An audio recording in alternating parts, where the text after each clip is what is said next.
Janaki FM 106 megahertz Janaki समाचार में अपने के स्वागत है। राधन से सुनल जाओ समाचार। एखनो का मुख्य समाचार।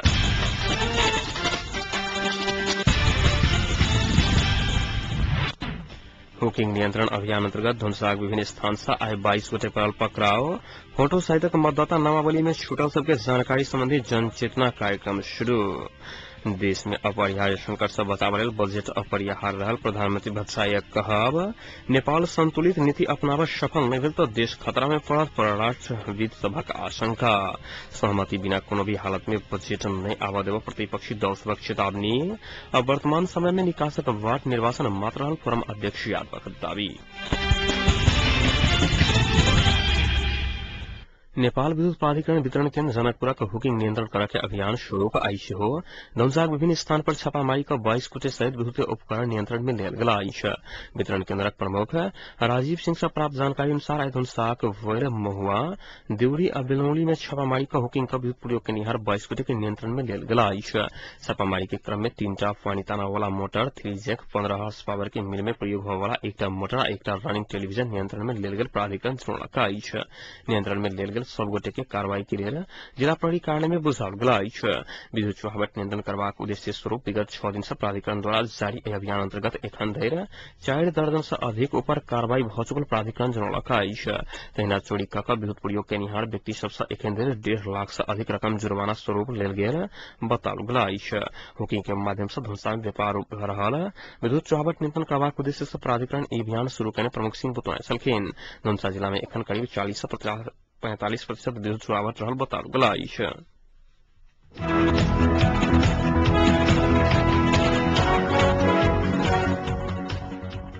फोटो सहित मतदाता नामावली में छूटल सबके जानकारी संबंधी जनचेतनामूलक कार्यक्रम मोहतरी में शुरू कयल गेल अछि।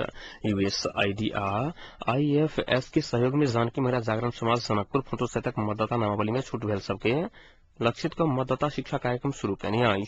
मोहतरी के नैनी बतनाहा मटिहानी सुगा भवानपट्टी सिमरदही धीरापुर एखड़िया महदैया तपनपुर रतौली अभमरपुरा में कार्यक्रम शुरू कयल गेल। एहि कार्यक्रमक जिला संयोजक नवल किशोर मंडल जानकारी देने छलखिन।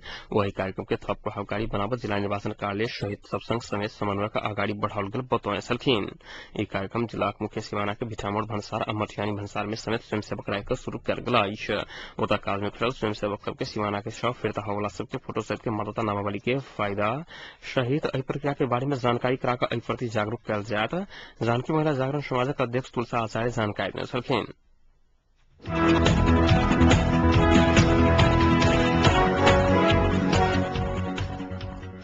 प्रधानमंत्री डॉक्टर बाबूराम भट्टराय देश के आर्थिक संकट से बचाव लेल बजट अपरिहार्य बतौने छलखिन।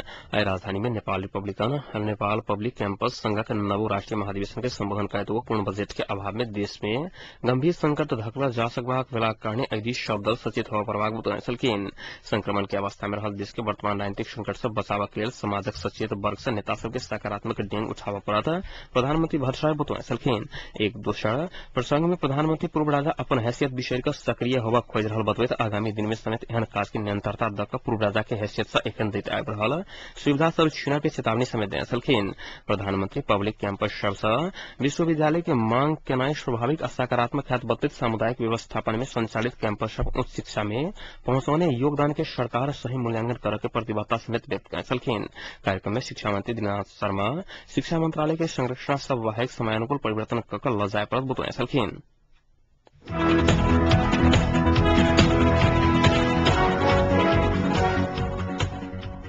नेपाल स्वतंत्र असंतुलित परराष्ट्र नीति अपनाव नहीं सकलता देश खतरा में पड़त परराष्ट्र तथा राजनीतिज्ञ सब आशंका व्यक्त कयने। विश्वक 2 महाशक्ति चीन अमेरिका में नेतृत्व परिवर्तन से नेपाल में पड़वाला प्रभाव के संबंध में आई प्रेस क्लब नेपाल के साक्षात्कार में वो सब नेपाल पड़ोसी विरुद्ध अपन भूमि प्रयोग होबा नहीं देबा के पड़ोसी आ तेसर पड़ोसी के अवधारणा से अपना के आगाड़ी बढ़ावा के धारणा व्यक्त कयने छलखिन। कार्यक्रम में एकीकृत नेकपा माओवादी के विदेश विभाग प्रमुख राम कार्की अमेरिका आ चीन में भेल नेतृत्व परिवर्तन में नयापन किछु नहीं भ निरंतरता मात्र रहल। अवैसा नेपाल में तात्विक असर नहीं परत बताएछलखिन। नेपाली कांग्रेसका नेता डाक्टर नारायण खड्का नेपाल के साझा स्वतन्त्र सन्तुलित विदेशी नीति बनाकर अगाडि बढ़ प्रभावक आवश्यकता रहल बताएछलखिन। नेकपा एमाले के प्रचार विभाग प्रमुख प्रदीप गेवाली चीन अमेरिका में नेतृत्व परिवर्तन निरंतरता भेलाक कारणे नेपाल नीति में खासे परिवर्तन नहीं हत बताएछलखिन। नेकपा माओवादी के सचिव देव प्रसाद गुरुङ अमेरिका में बराक ओबामाक निरंतरता आ चीन में नियमित प्रक्रिया से नेतृत्व परिवर्तन होवा लगलाक कारणे ओही के नेपाल नीति में आमूल परिवर्तन नहीं धारणा व्यक्त करेछलखिन। परराष्ट्रविद हिरण्यलाल श्रेष्ठ चीन अमेरिका नेतृत्व परिवर्तन में आमूल परिवर्तन नहीं भ निरंतरता मात्र भेलाक कारणे नेतृत्व परिवर्तन समेत नेपाल देखा के नीति में अपेक्षाकृत पुनः परिवर्तन नहीं हत बताएछलखिन।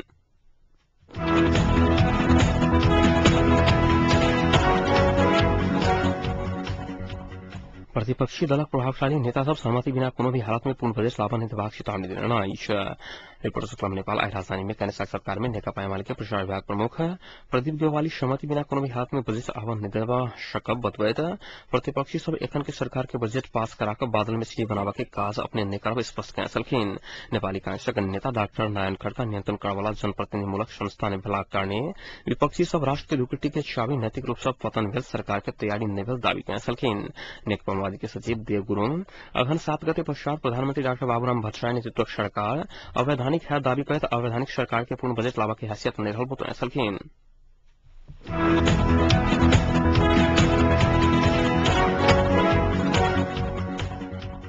जिला प्रशासन कार्यालय काठमाडौँ दियाबती एवं छठ पावन के फटक्का भूइचम्पा आदि सब्जी लगायतक प्रज्वलनशील तथा विस्फोटक जन्य अन्य वस्तुक उत्पादन आयात ओसार पोसार संचय बिक्री वितरण तथा प्रयोग करा के काज नहीं कर कार्य सब संग आग्रह कने आइछ। दियाबती के अवसर पर खेल जाय वाला देउसी भैलो के मर्यादित एवं व्यवस्थित रूप से संचालन नहीं कर जबरदस्ती करवाला एवं रात 11 बजे पश्चात देउसी भैलो नहीं खेल जिला प्रशासन कार्यालय निर्देशन देने आइछ। जिला प्रशासन कार्यालय जारी करने सूचनाएं पावन त्योहारक समय में मनोरंजन करा के बहाना में जुआ ताश खेल आ खेलाक वाला बताइन चुकल अखाद्य वस्तु सब बिक्री वितरण करके सर्वसाधारण के अत्यावश्यक परवाला दैनिक उपभोग्य वस्तु सब कृति अभाव खड़ा करके सामाजिक संसंताक नाम विभिन्न व्यापार एवं व्यक्ति सब चंदा उठावा के कानून से निषेधित कैल गेल सार्वजनिक स्थान में मदिरा तथा श्रुतिजन्य पदार्थ के बेच वितरण तथा सेवन करा के काज करावे में समेत निषेध कैल गेल आ ओना कैल गेल त आवश्यक कार्रवाई हेतु उल्लेख कैल गेल आइछ।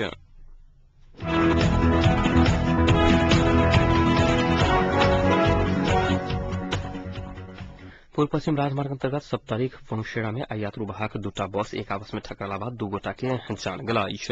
दुर्घटना में 32 गोटे घायल भेल त 12 गोटे के अवस्था चिंताजनक रहल आइछ। राजविराज से वीरगंज तरफ जा रहल काल 94663 नंबर के कालिका ट्रेवल्स तथा काठमांडू से पूर्व तरफ आब रहल 9464535 नंबर के देवराली यातायातक बस भोर ठक्कर देने साल दुर्घटना में पड़कर कालिका ट्रेवल्स के चालक राजविराज 8 निवासी 36 वर्षीय रामचंद्र गुप्ता के घटनास्थल में अगुआ बसक यात्रु राजविराज 7 निवासी 35 वर्षीय दिनेश देव के उपचार के लगत काल बाटे में मृत्यु भेल जिला प्रहरी कार्यालय सप्तरी जनौला आइछ। दुर्घटना में पड़कर घायल भेल सबके बसक यात्रु सबके उपचार के धरान विराटनगर लहन और राजविराज पठाओल गेल पुलिस आइछ।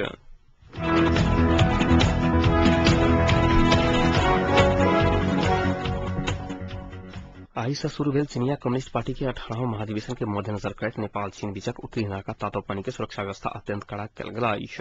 तातोपानी नाका होइत चीनक खासा प्रवेश करवाला स्वदेशी आ विदेशी पर्यटक सब ककरो समेत चीनिया सुरक्षाकर्मी खासा प्रवेश कर नहीं दे रहल आइछ। नेपाल चीन सीमा भीतरी पुलक चीनिया भाग में रहिकर चीनिया सुरक्षाकर्मी ककरो समेत प्रवेश कर नहीं दे रहल अध्यागमन कार्यालय केदारी के प्रमुख जगन्नाथ शर्मा जानकारी देने छलखिन। नेपाली सुरक्षाकर्मी सब खासा व्यापार में संग व्यापारी सब समेत कड़ा निगरानी कर रहल आइछ। सशक्त प्रहरी नेपाल प्रहरी सीमा सुरक्षा कड़ा सुरक्षा व्यवस्था कहने चीनक बाजार से घूम पहुंचल पर्यटक सबके नागरिकता के आधार में अध्यागमन कार्यालय कोदारी देवा वाला एक दिन प्रवेश अनुपत्ति पत्र 6 दिन पहले से रोका कल गेल आइछ।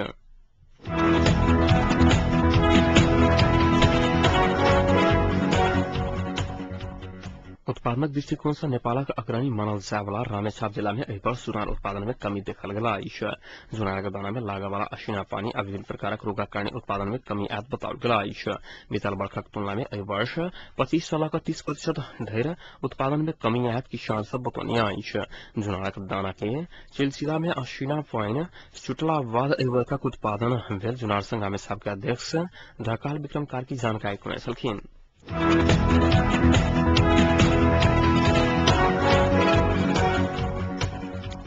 लागू औषध आ फटक्का सहित मोहतरी में बीतल रात 2 गोटे पकड़ाव पड़ला। पकड़ाव पड़ावे में बर्दीवास 7 रहनिहार 22 वर्षीय प्रदीप कुशवाहा आ 23 वर्षक विमल राय रहल जिला पड़ाई कार्य मोहतरी जिलौलक। बीतल रात मोहतरी के पश्चिमवर्ती रघुनाथपुर सीमा नाका होइत भारत से लागू औषध आ फटक्का लाइव रहल समय दोनों गोटे के रघुनाथपुर सीमा चेक जांच के क्रम में खटल पुलिसक टोली पकड़ाव के प्रहरी निरीक्षक फिरोज खड़का जानकारी देने सकिन।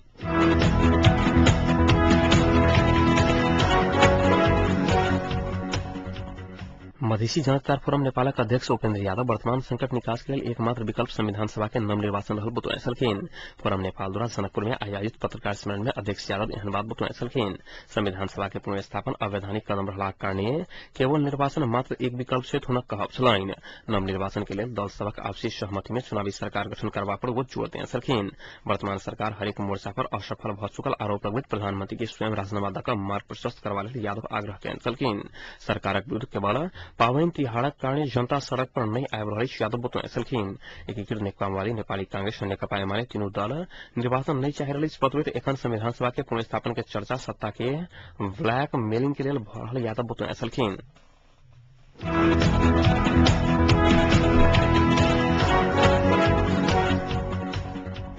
सहमति जुटावा के उद्देश्य से आइ भोर भेल एकीकृत नेकपा माओवादी आ नेपाली कांग्रेस बीचक विमर्श निष्कर्ष में पहुंचा नहीं सकला। एकीकृत नेकपा माओवादी अध्यक्ष प्रचंड निवास काठमांडू के लाजिम पार्क में भेल विमर्श में दोनों दल अपन अपन धारणा आदान दोहराक बाद सहमति में पहुंचा नहीं सकला। विमर्श के क्रम में अध्यक्ष प्रचंड वर्तमान डॉक्टर बाबूराम भट्टराय के नेतृत्व के सरकार में सहभागी भाव बजट में सहमति जुटावा कांग्रेस नेता सबके आग्रह कयने छलखिन। कांग्रेसक नेतृत्व में सरकार बनावा सहमति जुटावा के संभावना रहलाक कारणे प्रचंड राजनीतिक निकास के लिए यह सरकार के नेतृत्व में चुनाव जाय पर बतौने छलखिन। जवाब में कांग्रेस नेतृत्व एकीकृत नेकपा माओवादी के प्रस्ताव स्वीकार नहीं करवा अपन नेतृत्व में राष्ट्रीय सरकार बनाकर बजट चलावा के प्रस्ताव रखने उपसभापति रामचंद्र पौडेल जानकारी देने छलखिन। सहमति के लिए माओवादी सकारात्मक नहीं देखल गेल आ राष्ट्रीय सरकार बना के संभावना से छीन होइत जा रहल पौडेल बतौने छलखिन। दल सब अपन अपन अड़ान में रहला सँ राजनीतिक गतिरोध अंत्य होबा के संभावना कम होइत गेला।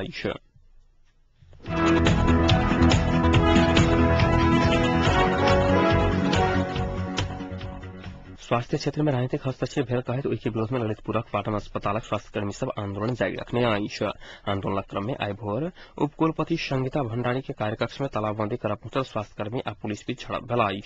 धरपकड़ के क्रम में किछु प्रदर्शनकारी घायल भेला। अस्पतालक कर्मचारी तथा स्वास्थ्यकर्मी सब उपकुलपति भंडारी आ शिक्षा द्वयक हेम्या भट्टाचार्य के राजीनामा के मांग करैत आयला। राजीनामा नहीं आबद है वो सब आंदोलन कार्यक्रम फिरता नहीं ले बतबैत आयला। उपकुलपति भंडारी व्यक्तिगत मनमुटाव के आधार में राजीनामा के मांग के कहत कर्मचारी सबके मांग स्वीकार नहीं किया जात बतौने छलखिन।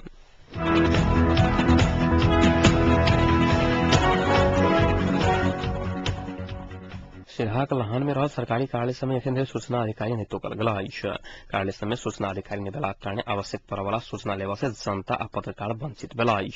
लहान के सागरमाथा अंचल यातायात व्यवस्था कार्यालय, लहान नगरपालिका इलाका प्रशासन कार्यालय, सागरमाथा अंचल सड़क रिविजन कार्यालय लगायत 2 दर्जन से बेसी सरकारी कार्यालय मध्य एकोटा में सूचना अधिकारी नहीं रहला। प्रत्येक नागरिक के अपन आ सार्वजनिक सरोकार के कोनो विषय के सूचना मांग के आपाब के हक होइत कहत सूचना के हक संबंधी एन 2000 चकल गेला। संघे एन में प्रत्येक सरकारी कार्यालय के प्रमुख आ अपन कार्यालय में सूचना अधिकारी तोक के प्रावधान रहला। इलाका प्रशासन कार्यालय लहानक प्रशासकीय अधिकृत राजू शाह कर्मचारी के अभाव में सूचना अधिकारी नहीं तोकल गेल बतौने छलखिन।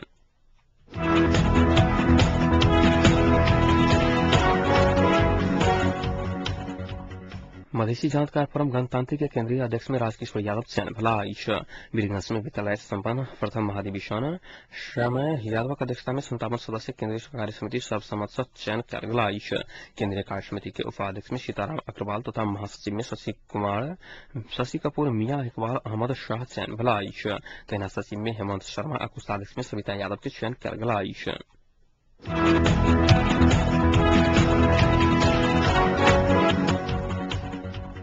माओवादी नेता एवं सरकारक शांति मंत्री टोप बहादुर रायमाझी सरकार से फला स्वीकृत नहीं करत राष्ट्रपति अग्नि परीक्षा के शुरू हैत बतौने छलखिन। ओ बजट स्वीकृत कर सरकार के सहयोग करब के अस्वीकृत कर प्रतिपक्षी दल सब कांग्रेस एमाले के सहयोग करब एहि विषय में तत्काल निर्णय कर आग्रह कयने छलखिन। मंत्री रायमाझी राष्ट्रपति प्रतिपक्षी दल सब के कहब मान क बजट जहन विषय में खेल करवला काज करें त ओकर जन स्तर से विरोध हेबाक चेतावनी सेहो देने छलखिन। ओ संविधान सभा से चुनल गेल वैधानिक सरकार के निर्णय स्वाभाविक आ राष्ट्रपति के स्वीकार करना आवश्यक रहल जिक्र कयने छलखिन।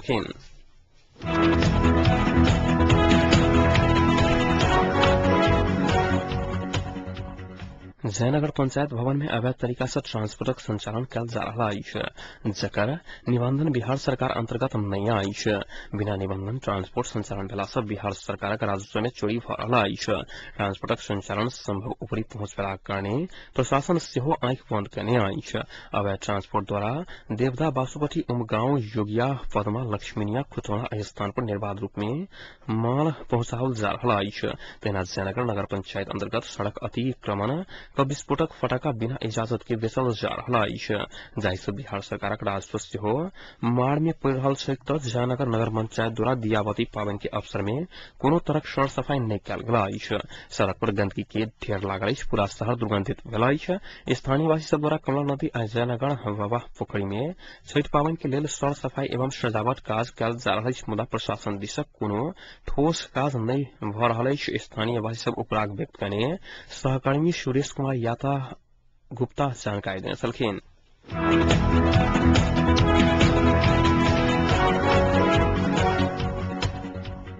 अब तापक्रम एखन जनकपुरक तापक्रम 27 डिग्री सेल्सियस रहल अछि।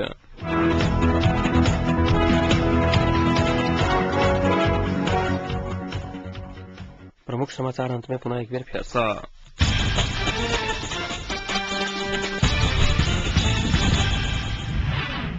हुकिंग नियंत्रण अभियान अंतर्गत धनसाक विभिन्न स्थान से आई 22 गोटे पड़ल पकड़ाव।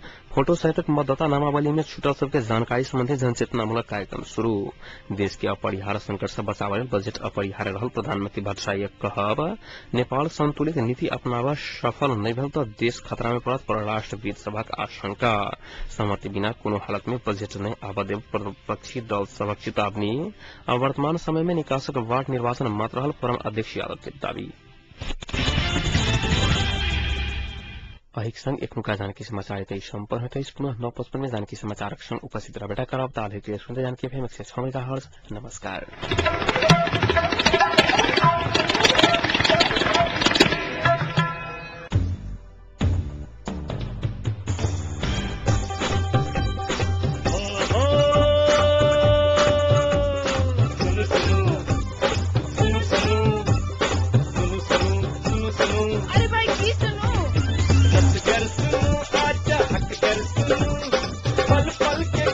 घर बैसल जानकी सदखन अहीं सबके मन मात्र कपन बात ऐसा सुनो। जानकी सदखन अहीं सबके मन मात्र कपन बात ऐसा सुनो। सुनो